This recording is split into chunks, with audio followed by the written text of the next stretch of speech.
Madeline Durham lived with her 4-year-old daughter in Bridgewater, Virginia. She was a well-known young woman and a single mother.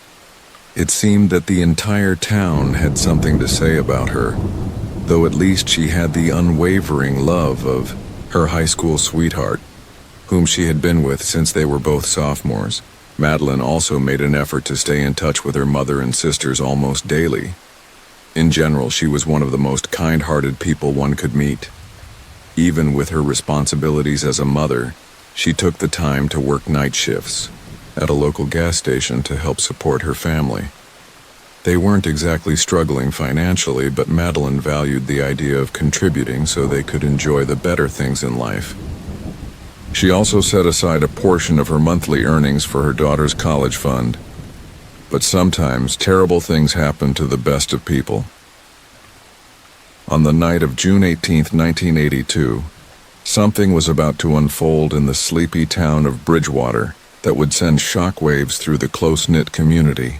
That evening, Madeline was working her usual late-night shift at the Imperial gas station in Harrisonburg, located on South Main Street along Route 11. She had secured the job through her sisters, as each of them had either worked there in the past or still did. The station owner believed that hiring siblings made them more responsible employees, and he had been right. If one of them was sick or unable to work, another would always step in. That night, Madeline was covering for one of her sisters, earning a little extra for her daughter's future. Madeline's mother, Barbara, was loving and protective, often calling the gas station whenever one of her daughters was working to check if they needed food or coffee to help them through their shift. When Barbara spoke to Madeline that night, everything seemed fine. It was just another quiet night at a small-town gas station in rural Virginia. But she had no idea that it would be the last time she would ever speak to her daughter. As the night progressed, events took a dark and terrifying turn. Around 2:30 a.m., long after her mother had gone to sleep, Madeline made a call to the Harrisonburg police. She reported that she was being aggressively harassed by a man she described as well-dressed. She had been polite in describing his behavior, but it was implied that he had exposed himself to her. Just minutes after this first call, Madeline dialed again. This time, her voice was filled with urgency as she pleaded for an officer to be sent to the station. The same man who had harassed her earlier had now called the gas station, making obscene threats. She was growing increasingly worried, convinced that he intended to act on those threats. The dispatcher reassured her that a patrol unit was on its way and asked her to remain calm. However, only a few minutes after the second call ended, Madeline called 911 once more. This time, she was in full panic mode. Her voice trembled with fear as she demanded to know how far away the officers were. The man, the same well-dressed stranger, had returned. He was now sitting in a silver or gray Ford parked in the station's lot. The last thing the 911 operator heard was Madeline's terrified scream. "He just got out of the car! He's coming toward the building!" Then came the sound of the phone being slammed down, perhaps as she prepared to defend herself. Police rushed to the Imperial gas station expecting to interrupt a violent attack. But when they arrived, the station was eerily silent. They searched the premises but found no sign of Madeline. The only thing left behind was her purse. There were no signs of a struggle, no indication of a robbery, just emptiness, as if she had vanished into thin air. If the suspect had been armed, he could have forced Madeline into his car within seconds. Her family was certain that if he had been unarmed, she would have fought back fiercely. The investigation led police to a nearby convenience store, where an employee reported seeing a man in a gray car earlier that night. The employee described him as being in his early to mid-20s with shoulder-length blonde hair.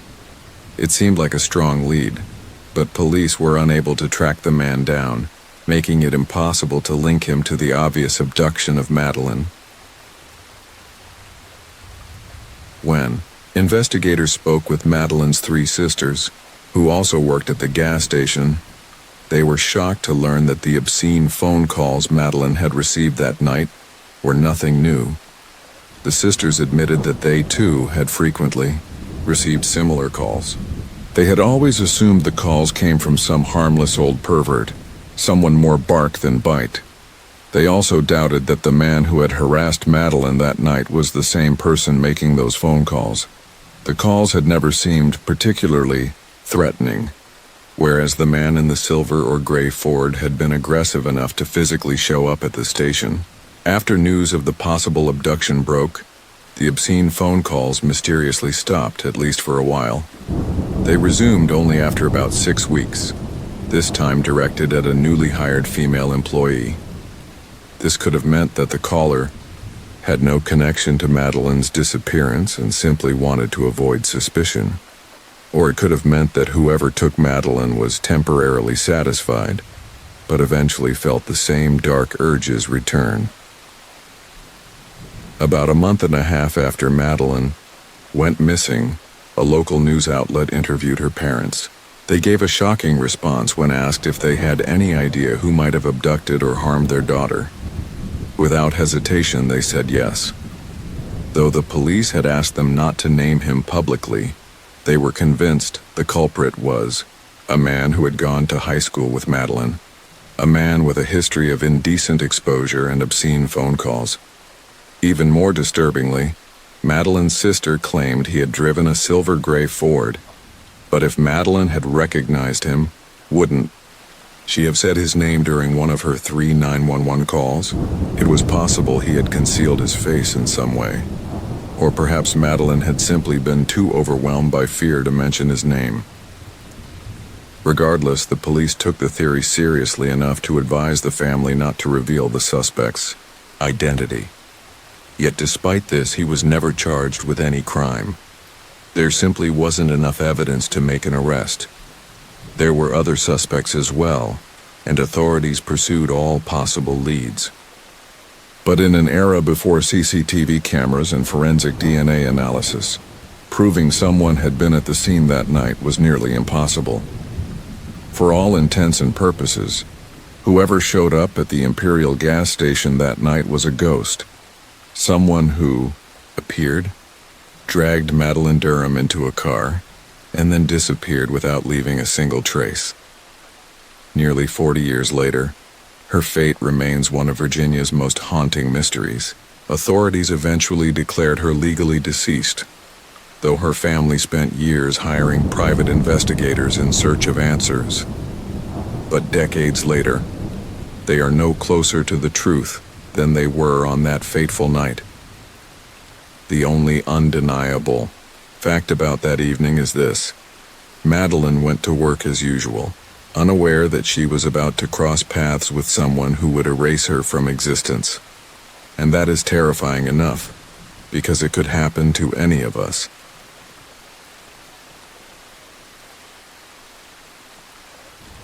This incident happened in 2004. I had just graduated from university and started my healthcare career at a hospital about 2 hours away from where I grew up. The hospital I worked at was massive, a level 1 trauma center. My field was highly specialized, and only 2 other people at the hospital were licensed to practice like me.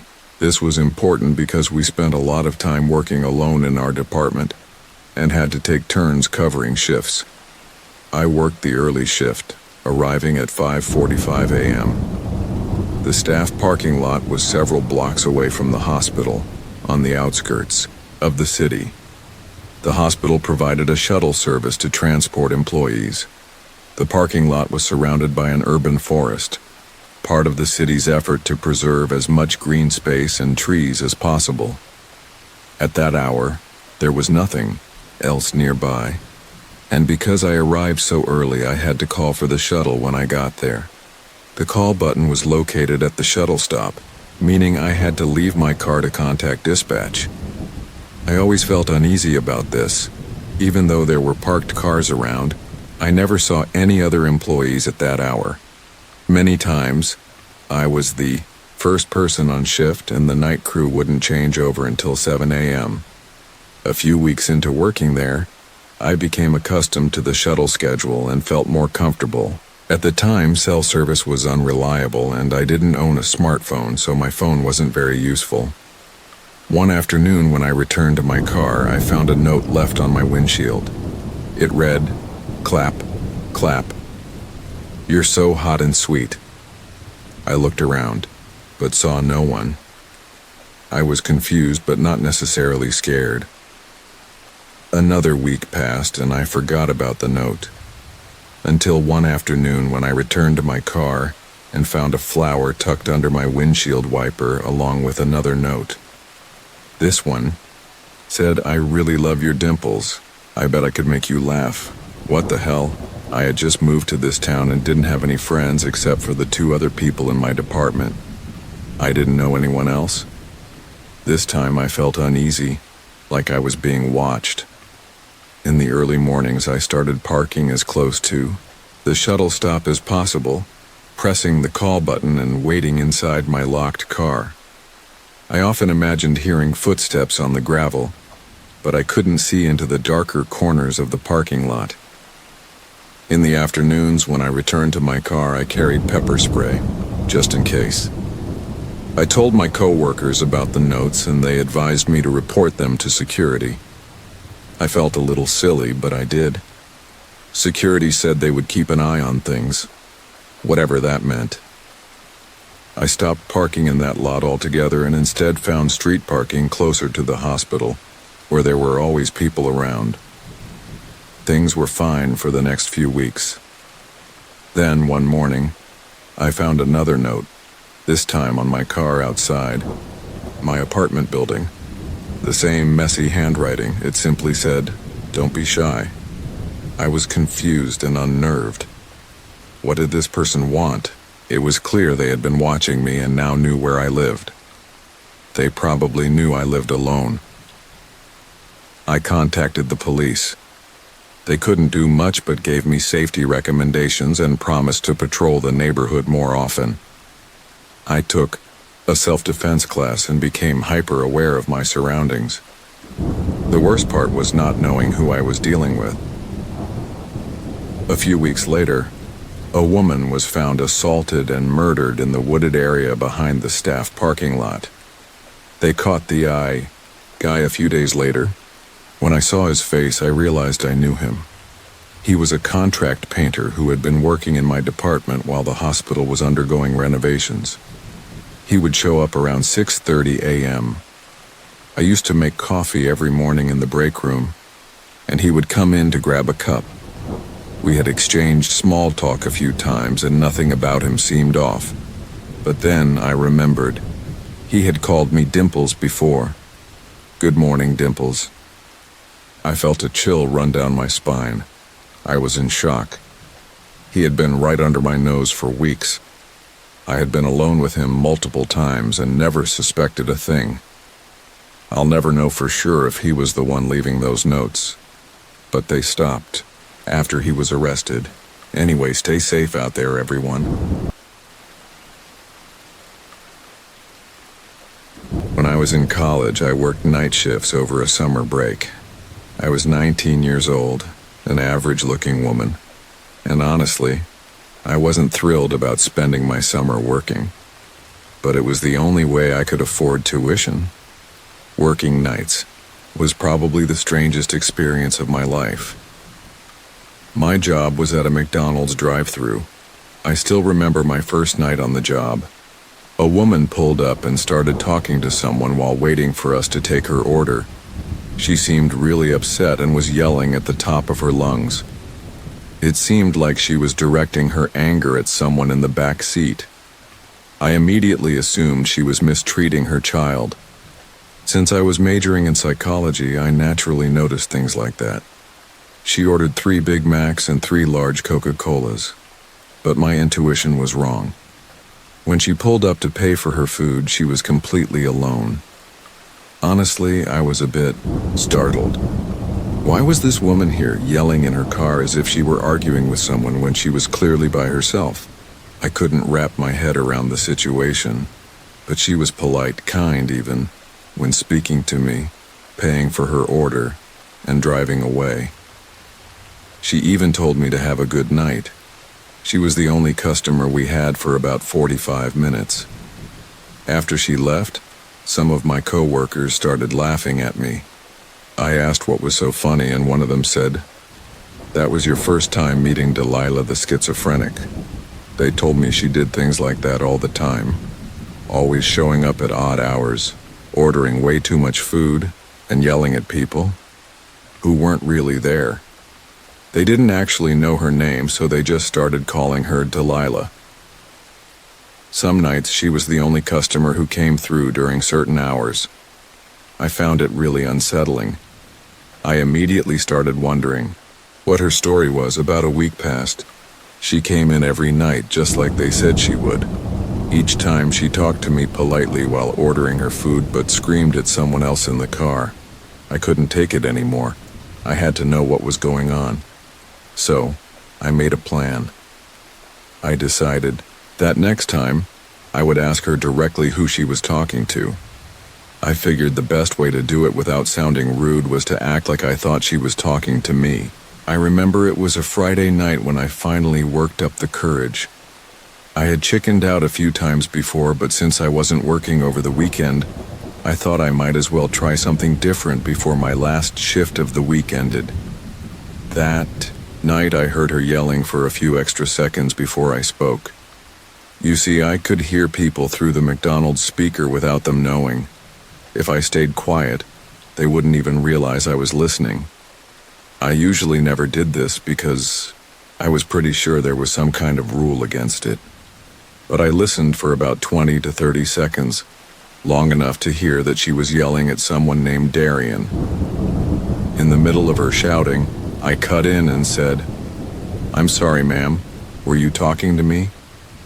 She simply replied, "No." That's it. Just a flat no. Crap. I thought to myself that I needed a different approach, so I asked, "Would Darian like to order anything too?" She went completely silent. Not for a full minute, but long enough. When I asked a second time if she was still there, she let out the loudest, most blood-curdling scream I had ever heard in my life. It physically hurt my ears. The McDonald's microphone system was already loud, but when someone screams into it, trust me, it's unbearable. I was also shocked at how long she kept screaming. It was this deep, raspy, almost inhuman wail that went on for a solid 30 seconds. Even though I was terrified for my life, I also felt genuinely guilty. I was afraid I was going to lose my job. I felt bad, like it was my fault she got upset. But looking back, I don't think I really did anything wrong. All I did was ask if the person she had just been screaming at wanted to order food. She didn't say anything while she screamed, just that horrible, drawn-out wail. I was stunned for a full minute. How do you even respond to something like that? Finally, I asked if she wanted to continue placing her order. That's when she sped off. She drove away way faster than she should have. And as she passed, I caught a glimpse of her face through the window. It was only for a fraction of a second, but I got a really good look at her. She looked utterly devastated, and as if things couldn't get any weirder, the microphone system stopped working properly for the rest of the night. I think she screamed, so loudly that she broke something in it. That was the strangest thing that ever happened to me at any job. And after that night, the woman disappeared. She never came back to McDonald's. I asked some of my coworkers how long she had been coming. There at night. They all said it had been so long they couldn't remember. At least a year, maybe more. I felt a little guilty for making her so upset, but I think it's safe to say she probably needed serious help. I didn't work at McDonald's for very long, and I have no intention of ever working in fast food again. I just hope that wherever she ended up, she got the help she so obviously needed.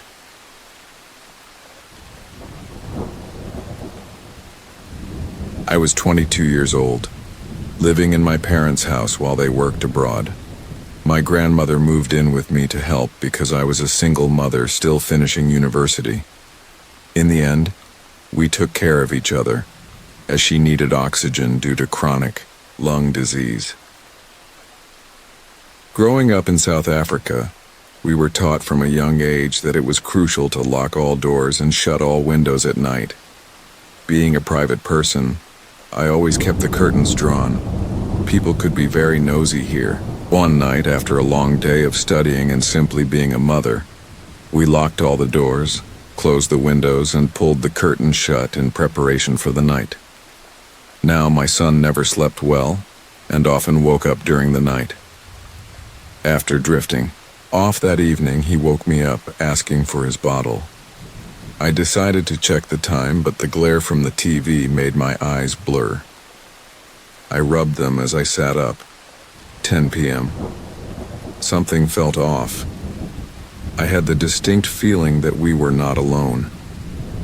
As I looked towards the hallway door, I could swear I saw a dark figure almost crawling across the tiled floor. I must be imagining things. I had to be. I handed my son his bottle. But then I heard the sound again. This time the stairs creaked as if someone was moving up them in the opposite direction.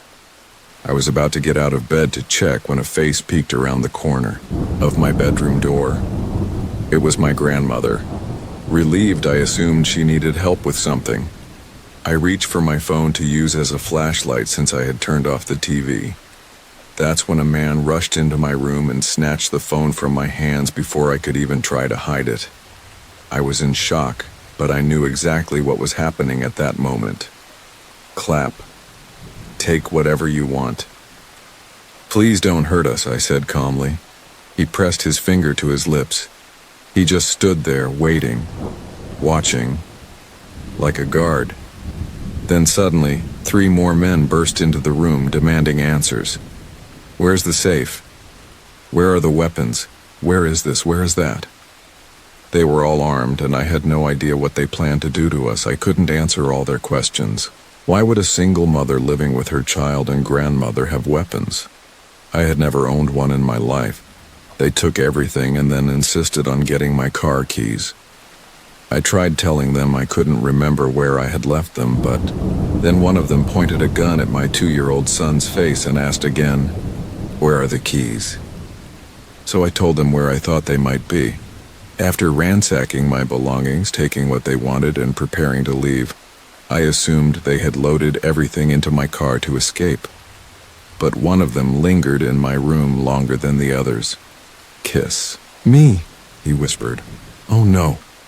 I screamed in my head but forced myself to stay calm.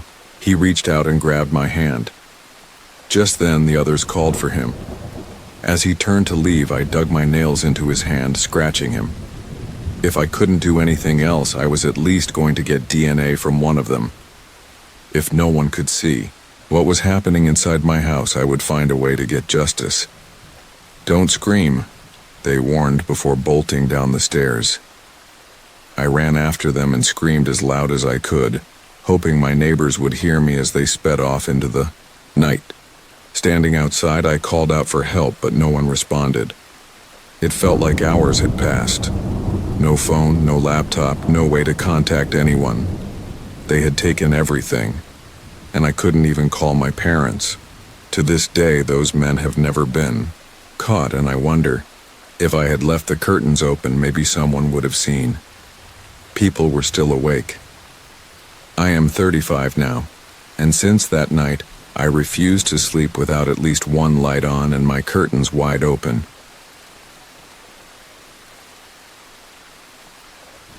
Most people don't even believe me when I tell them, but I have a job that lets me work from home. The people in my area mostly work with cars or in healthcare. There aren't a lot of job opportunities where I live. Luckily, I managed to land a decent paying job that allows me to work remotely. Of course, working from home comes with its own set of challenges, but this is the best job opportunity available to me. It's not always perfect. There are definitely downsides. Sometimes I have to sit at my desk even when there's nothing to do. It's very easy to get distracted, but I think the biggest issue for me has to do with the house itself. It's unsettling. The house is an old Victorian-era home, really old. We're talking mid-1800s. A family friend owned the house and sold it to me for an incredibly low price. Basically, they just gave it to me. I was thrilled because it meant I had a big, beautiful house to live in with my girlfriend. I'm naturally a loner and don't care much for socializing, so having a large home just for the two of us, combined with a remote job that required very little interaction with others, was basically my ideal life. But the age of the house means it can be quite creepy at times. I'm not talking about ghosts or anything like that, but sometimes I hear the house settling or strange noises I can't explain. I've had several instances where I'd be sitting at my desk, working, when suddenly I'd hear something that didn't make sense. I'd search the entire house only to find that nothing was out of place. It was both unsettling and frustrating, so I did what pretty much anyone would do. I started using ambient noise to drown it out. At first, I tried soft instrumental music on YouTube. You know, those 5-hour-long playlists that are supposed to help you relax or focus. That didn't really work for me because I couldn't play it loud enough to drown out everything. It also didn't do a great job of holding my attention. There was a week when work was really slow and I didn't have much to do, even though everyone understood that I was free to do whatever I wanted as long as I was available to help if needed. I had no idea how to fill the time. I ended up just watching documentaries on YouTube. It was actually kind of fun. I learned a lot. The next week, when things picked up again, I instinctively put on a documentary. I couldn't fully focus on it, but it was much better than ambient noise. It actually helped me forget about the sounds in the house. I guess I just didn't have the mental energy to notice anything else going on around me, if that makes sense. For about 2 weeks, I worked while playing documentaries in the background. Everything seemed fine until one Friday morning. I started work at 8, and this must have happened around 10. I was sitting in my office chair, listening to a conspiracy documentary about 9/11, when I suddenly heard a loud, abrupt banging sound coming from upstairs. Like I said, I hadn't been distracted by noises for a while, so the fact that I noticed this meant it was probably serious. My fight-or-flight instinct kicked in. You can laugh, but when I work, I keep a knife beside me. I ran upstairs with the knife, looking around for anything suspicious. The banging had stopped, and I wasn't sure where it had come from. I knew the general area, but nothing seemed out of place. I stood there for a moment, and then I heard it again, right on the other side of the door. Immediately, I braced myself for some kind of animal or something trying to break in. I had no idea what to expect. I swung the door open and saw that the screen door hadn't been shut properly. My girlfriend hadn't fully closed it when she left for work that morning. It was a windy day, so it had been swinging back and forth, causing the banging noise. That was kind of a breaking point for me. I didn't want to live my life in constant paranoia, afraid that someone was trying to break into my house.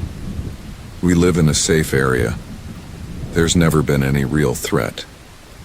And I had run around my house with a knife way too many times. Honestly, I felt a little stupid. So I made a decision. I wasn't going to assume someone was breaking in anymore. If I heard a noise, I'd ignore it. I put the knife in the closet, in my bedroom, and decided I'd just focus on my work while working. Well, except for my documentaries, of course. The following week, on Wednesday, it happened. I was sitting in my office doing exactly what I had promised myself I would do. Working, ignoring noises, and listening to a documentary. I remember exactly what part of the documentary I was on when I heard it. It was the loudest sound I had ever heard in the house up to that point. At first, I reassured myself that it was nothing, that I needed to fight this paranoia. but the sound continued, and I couldn't stop thinking about it. After about 5 minutes of what sounded like rustling and footsteps, I went upstairs to check. Remember, I wasn't carrying a weapon, and I fully expected a logical explanation. When I reached the kitchen, I saw the front door was wide open, all the cabinets were open, and there was a strange man rummaging through them. We didn't realize it at the time, but he had already eaten something. I remember shouting at him. I don't recall exactly what I said, but it was something like, "What the hell are you doing in my house?" He ran off without saying a word. He grabbed a loaf of bread, but I don't think he took anything else, aside from whatever he had already eaten before I got there. I reasoned that he must have been homeless or something. I couldn't think of any other reason why someone would break into a completely normal house just to steal a loaf of bread. It was the worst possible thing that could have happened. On some instinctual level, it confirmed all my worst fears. There was a real danger in my house. And of course, that was the one time I wasn't carrying my knife. I was lucky he didn't try to hurt me or anything. But still, it was terrifying to witness. Now, I just work at a local cafe. It's the only way I can stay calm.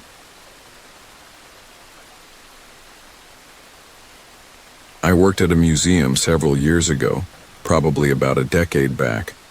I was a night shift security guard. The job was as dull as you can imagine, but I really needed the money, and it paid a few dollars more than any other job I could get at the time.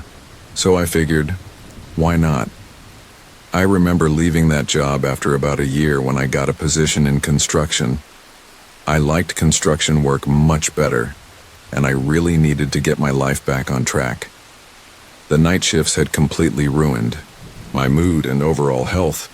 The construction job paid nearly the same, so it was an obvious choice, even if I had to do a bit more physical labor. Even though I didn't enjoy the security job, I really liked the people who worked at the museum. They were genuinely great. When I decided to leave, I put in my 2 weeks' notice and told them I'd work until they found a replacement. Eventually, they hired a skinny, pale guy named Brian. When I first met him, he seemed like a decent enough person. After all, it wasn't really my concern once I was gone. But after working a few shifts with him, I noticed he was extremely clumsy and just strange. He had this odd habit of changing the tone of his voice mid-sentence.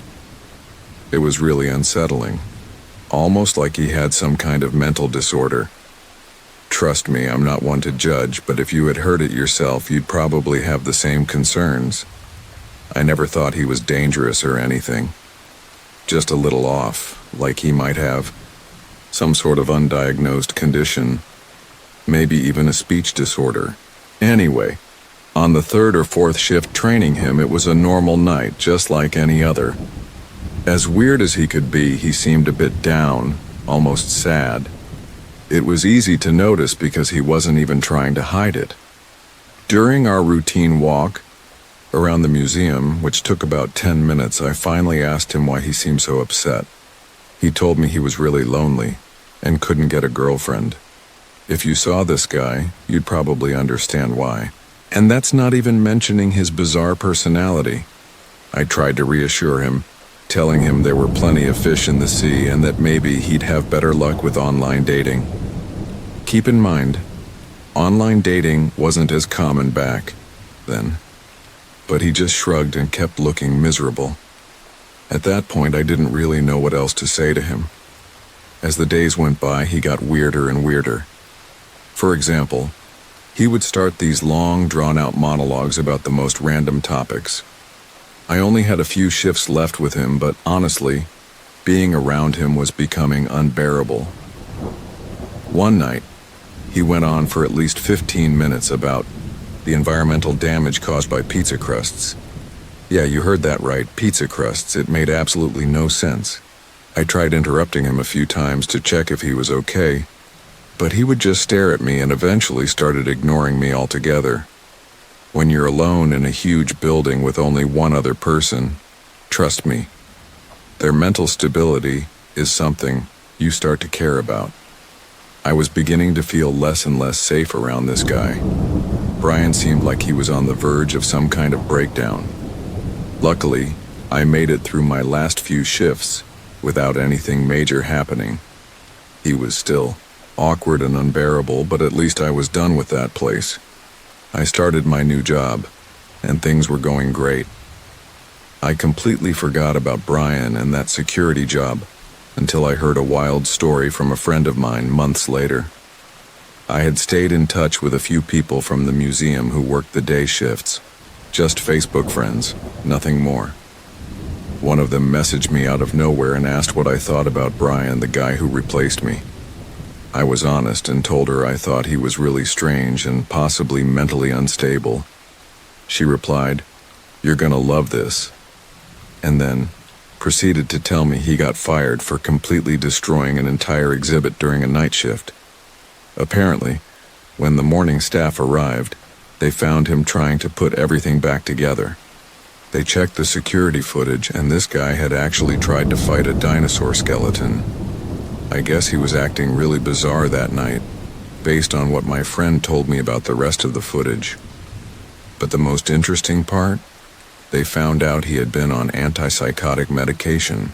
The assumption was that he had probably stopped taking it. That's all my friend knew, and that's all I ever found out.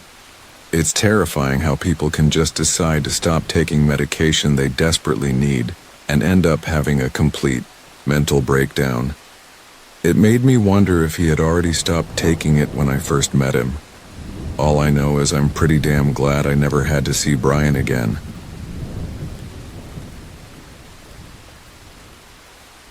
When I was around 19 years old, I got my first real job working at a gas station during the spring.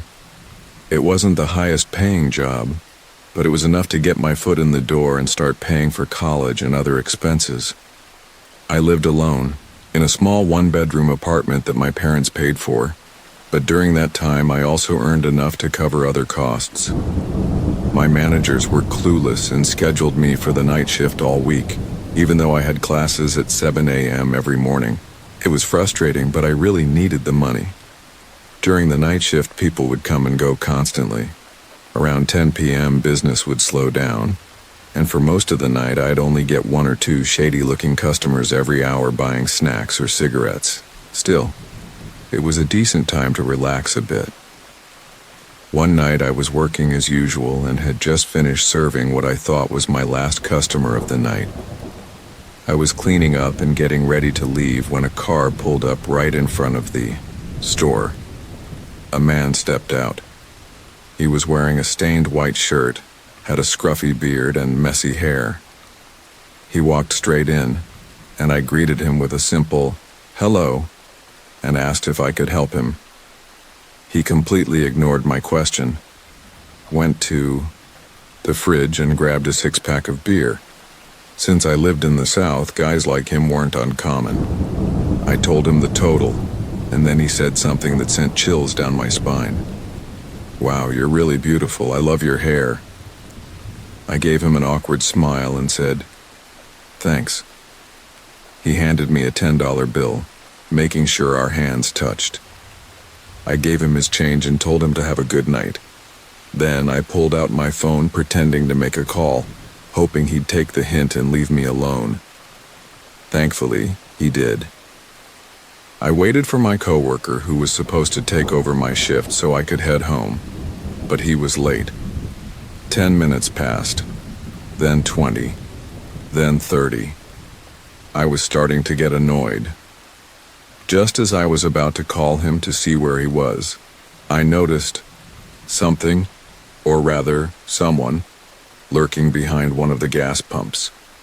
It was hard to see, but under the dim lights I could tell it was the same man from earlier. I had no idea what he was doing, but I could tell it wasn't anything good. Then he stepped out from behind the pump, and I realized he had been hiding. There was something behind his back, and I had no intention of sticking around to find out what it was. I grabbed my keys and started walking toward my car when I saw him approaching the store's front door. His eyes locked onto mine, filled with something dark, hatred, anger, Suddenly, he pulled out a gun and pointed it at me, like he wanted me to know he was armed. My hands shook as I frantically dialed 911 on my phone. Then he fired a shot at the door lock, forcing his way inside. He screamed at me while keeping the gun aimed directly at me. He ordered me to hand over all the money in the register, saying he wouldn't hesitate to pull the trigger. I took a deep breath, trying to stay calm, and gave him all the cash we had. He snatched it up and sped off down the road. Shaking, I called the police while sobbing uncontrollably. The dispatcher told me to stay on the line until an officer arrived. Luckily, he didn't get far. The police tracked him down quickly. It turned out he had been involved in similar crimes before. The next day, I quit that gas station job. Now, I work at a local supermarket instead.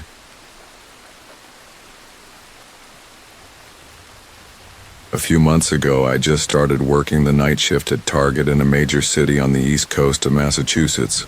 For reference, I was female and 17 years old at the time. I'm pretty sure I was about 5'6" and weighed around 150 pounds. The store happened to be located in a neighborhood that wasn't exactly safe or well kept. Break-ins and shootings occurred from time to time, and let's just say the police passed through several times a week. Because of this, there was always a security guard at the front entrance. His name was Marcus, and he was from Chicago. He was a trained boxer who could take on anyone that posed a threat. My co-workers and I tried to talk to him here and there, but he mostly kept to himself. Having him around made me feel a lot safer, especially because I suffered from severe asthma attacks and was easily frightened. At the time, I didn't carry an inhaler or any other respiratory aid, so an asthma attack could easily land me in the hospital. Around 8 p.m., I was going about my usual routine, stocking merchandise in one of the store's aisles. As I was putting some shirts in their proper place, I noticed a man at the end of the aisle. I politely asked if he needed any help, and he walked straight up to me, asking where the men's shoes were. I directed him to section C, and then he suddenly said, "You know, you're really beautiful." I smiled politely and thanked him before continuing to stock the remaining shirts. The store was relatively quiet at this time, as we didn't get many customers that late at night. Fortunately, the man walked off toward the shoe section, and I finished putting away the shirts. One of my co-workers, Vanessa, came up to me and asked about the guy I had been talking to. I told her I didn't know him, and the two of us went to prepare for clocking out as closing time approached. Before we could leave, Vanessa asked me to do a quick walk around the store to check if any customers were still inside. For the most part, the store was empty, but then I spotted the same man still lingering in section C. I politely told him that we were closing soon. He gave me a strange smile and asked, "Do you need a ride home? We could go back to my place." I immediately declined and asked him again to please leave the store since we were closing. However, he didn't listen. Instead, he stepped closer and started touching me. At that moment, panic set in. I realized what was happening, but I knew I had to control my breathing. Slowly, I turned and walked toward the main entrance where Marcus was stationed. I told him what had just happened. Being the strong and protective person he was, Marcus immediately confronted the man and firmly told him he was no longer welcome in the store. The guy showed no remorse. He simply left, in silence. Since I was still a minor at the time, Marcus offered to stay with me until my parents arrived to pick me up. When they got there, he explained everything that had happened and assured them that he would inform the store manager the next day. I continued working at that store for another 3 months, and I only ever saw that man again once, staring through the window from outside. To this day, I have no idea what would have happened if Marcus hadn't been there that night. It was the summer of 2015, and I had just landed my first high-paying job at an oil company. The gas station where I worked was one of the biggest you'd come across. situated about halfway to a major destination, making it a frequent stop for people looking to grab a bite or use the restroom. While it wasn't the most exciting job in the world, it was definitely well paid. For reference, I was a 24-year-old woman at the time, quite petite, weighing about 100 pounds. Since I didn't own a car, I had to rely on public buses to get to and from work. My shifts were usually quiet during the late night hours, so my manager allowed me to relax behind the counter if there wasn't anything that needed to be done. Occasionally, a couple of customers would drop in around 1 a.m. for a midnight snack, but otherwise, the store remained mostly empty. I usually spent my time handling small tasks, scrolling through Instagram, and just taking advantage of the downtime to catch up on personal things. One night, my manager asked if I could stay late because the guy working after me had suddenly quit. Apparently, he had decided to pursue watchmaking for a living, clearly unfamiliar with the concept of giving a 2-week notice. I was annoyed, to say the least, but I needed the extra cash and couldn't afford to be late on rent. So I ended up taking the extra shift, which meant running the store deep into the night. There were nights when I had to bring coffee just to keep myself awake, as the job could get incredibly dull. The first few months went smoothly, and I even managed to keep up with my studies while working. I shared some shifts with a coworker named Mark, though we rarely talked since he mostly worked in the back. However, one night, something happened that completely shook me. I was working the night shift as usual when a customer who had clearly had too much to drink vomited all over the floor. I spent some time cleaning up, and just as I was finishing, I heard the door chime. A man with a backpack walked in. He had a scruffy white beard and wore a stained white tank top with cargo pants. I gave him a polite wave as a greeting. He responded with a strange, unsettling smile while looking me up and down.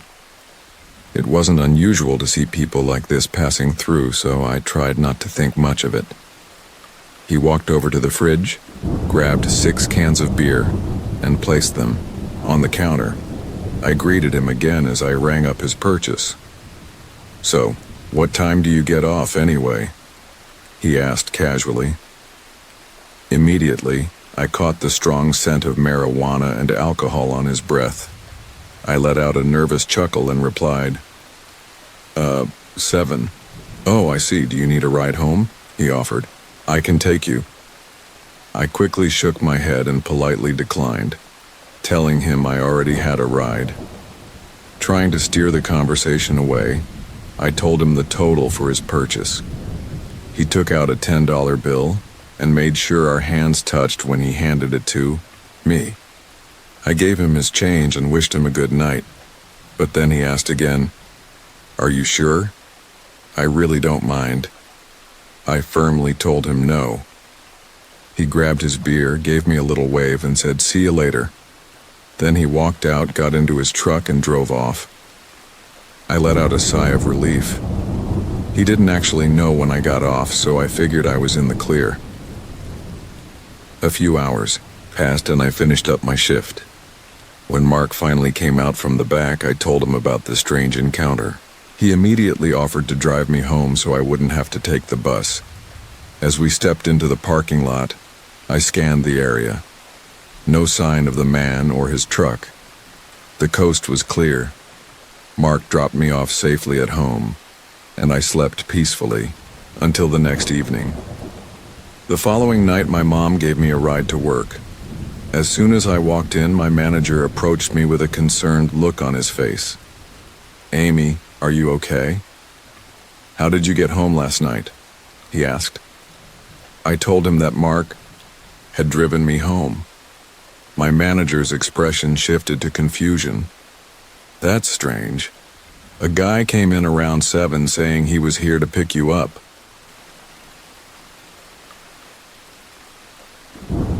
For a long time, almost every day on my way to work, I would stop by Dunkin' Donuts and grab a coffee. I had been doing this for quite some time, but recently, I stopped by the drive-thru and picked it up less frequently. One morning, I went there, to the same location I always visited. It was close to my house and right on my way to work, just before I got on the highway. That morning, everything seemed normal. I got ready for work, left my house, and headed to Dunkin'. When I arrived at the drive-thru, it was as busy as usual. Eventually, I placed my order and pulled up to the window to pay. However, instead of handing me my coffee right away, they told me to drive around and park in the lot, and they would bring it out to me shortly. This was strange. I had never been asked to do this before, especially since I had only ordered a single drink, not a large order. Still, I complied, parked in a spot near the front of the building, and assumed they might have run out of an ingredient and needed to restock or something similar. I waited for a few minutes, scrolling through my phone, when I noticed someone approaching my car. It wasn't an employee bringing my coffee, though. As the person got closer, I saw that he was a tall man with long hair, wearing a black button-up shirt. At first, I thought he worked at Dunkin' because he was also wearing a Dunkin' hat, but he just stood there staring at me. I rolled down my window slightly and asked him what was going on. He remained silent for a moment, then firmly told me to get out of my car. Something in my gut told me to leave immediately. Without hesitation, I reversed my car. As I backed away, the man just stood there watching me, his gaze locked onto me as I drove off. I didn't get my coffee that morning and went straight to work instead. The next day, I noticed that the Dunkin' location was closed. When I searched online, I found that it had been temporarily shut down, but I couldn't find any information about why. After that experience, I started going to a different coffee shop in the mornings. I'm a woman, and a few years ago, I worked at a Dunkin' Donuts for about 3 months. It wasn't the right job for me, but while I was there, I did a little bit of everything, which was useful at times.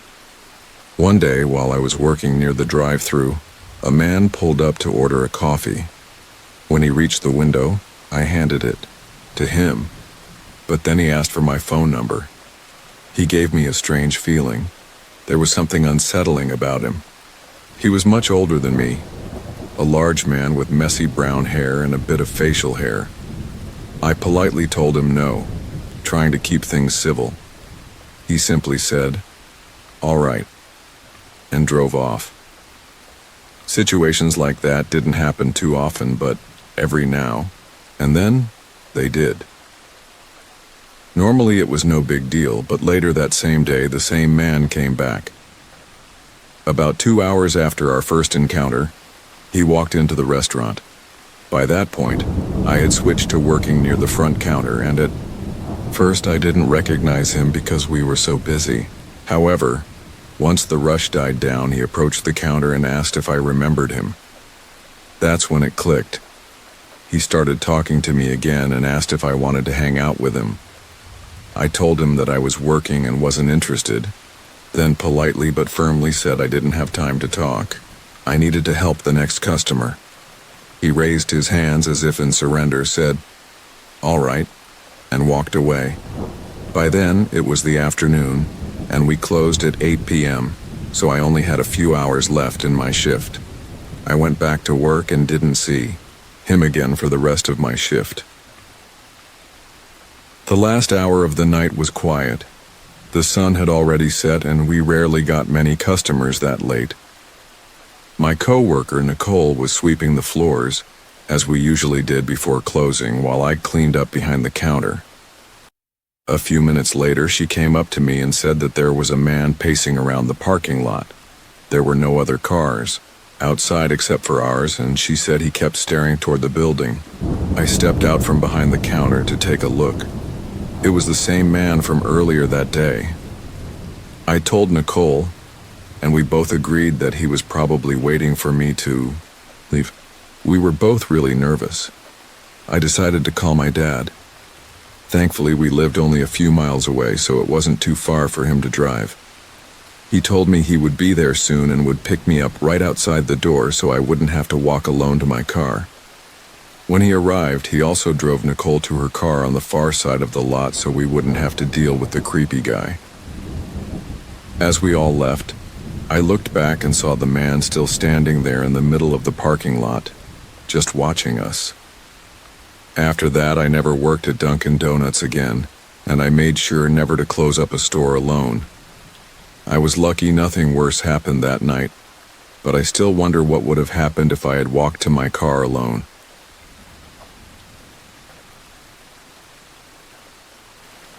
Before I begin this story, I want to clarify that this happened about a year ago. And while I've considered the possibility that it was sleep paralysis, I lean more toward the idea that it was just a nightmare. What makes me think it might have been sleep paralysis is the fact that I heard my brother go into the bathroom, and when I woke up, he was coming out. But it's possible that I only heard the bathroom door close in my sleep, and my mind incorporated it into my nightmare, since that's a common phenomenon. At the time this happened, I was sleeping in my room, and my door was slightly open. Less than halfway. I felt conscious and I was lying on my left side. To give you a quick layout of my room, since it's relevant to the story, my bed was positioned against the middle of the wall, while my door was on the front wall to the right. On the left side of my bed, I had a mirror that allowed me to see the doorway even with my back turned to it. As I lay there with my eyes closed, I heard my brother step into the bathroom and shut the door. That made the outside area of my room go completely dark because the bathroom light was the only thing illuminating the hallway.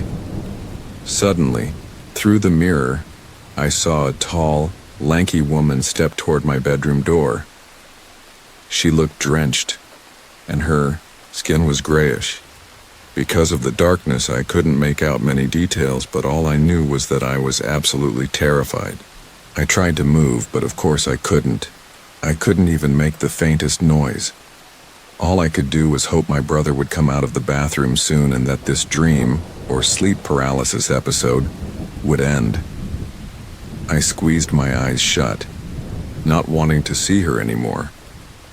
This was back when I didn't have any rugs in my room, so the sound of her collapsing onto the floor was even louder than usual. It was almost like someone had dropped a heavy piece of raw meat onto the hard floor, except I could hear her bones cracking as she did. My breathing became shallow as I listened to her crawling toward my bed on all fours, moving so fast that it didn't even seem human. I shut my eyes even tighter, afraid that if I opened them, the horrifying face I'd see would be burned into my memory forever.